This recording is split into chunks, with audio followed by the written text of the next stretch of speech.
Of course, being young, I wanted to try a lot of things also. The basketball court is a different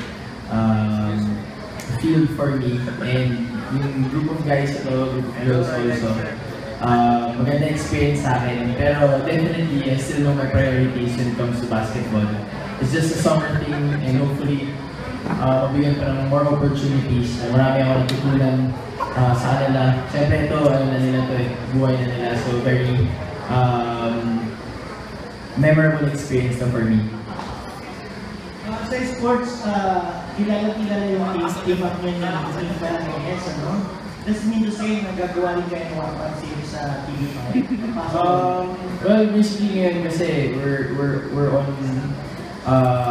both focusing on our sports. She's with volleyball right now and I'm in basketball. So I don't think we'll be able to find common time with that. Pero let's see. It's an open experience for the both of us, and hindi naman namin alam kung ano mangyayari in the future. So it's just open, and hopefully more blessings for the both of us. That's the most important thing.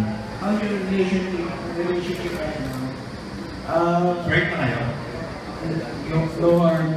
Sophie kasi. Magagalit si Sophie. Si Sophie kasi. Nagkakaroon ako ng way. Well, ano naman, let's just wait for Mika to... Start mo di pa showbiz na. Uy, naiintriga kami ha. I'm not in the position to talk about it. Kaya palang Iver na ang bisita sa'yo. Joke lang. Let's just, ganyan mo lang pag-iita ko. Joke lang. Kaya pala Let's bisita just sa'yo. wait for her. I don't wanna talk about it. It's gonna be... Kasi di tuloy-tuloy na rin itong pag-artista mo. I'll stick with basketball. I think mag-stick ako sa basketball na mga Again, it's just a summer experience for me. You know, being young, wanting to try a lot of things.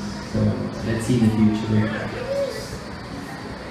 Talking about Paula, no?